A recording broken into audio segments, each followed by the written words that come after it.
Hey guys, it's Mr. Bad English here again. I'm going to show you how to remove a border from exciting Word document. I have a document that I converted from Microsoft Word 2003 and I can't find anything. I didn't find anything before I found this issue. This is not an issue actually. In previous version of Microsoft Office, there is a office name. There is option with layout options. So I can't find. You can't find. If you can't find this, how to remove this page border? This video is for you. It's pretty simple.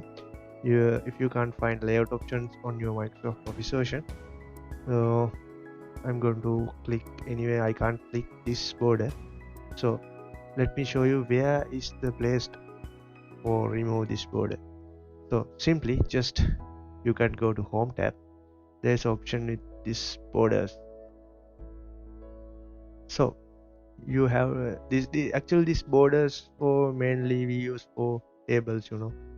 We can change this stuff. You can remove outside borders, inside borders. So in new version of Microsoft 365 actually, the border layout option is also added in the borders and shading option. So you have to click there. You just click. You can go to borders and shading. So you can see there is an option for your selected area for change this stuff like grid or so it doesn't matter. Just let it go. This is the option you need, the page border. So let me go from start.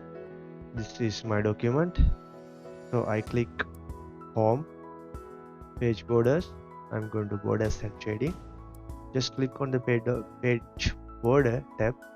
You can simply remove this border using this option.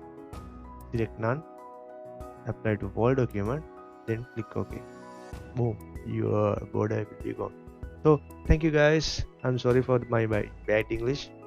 Anyway, I hope you got something with my video. So subscribe for more.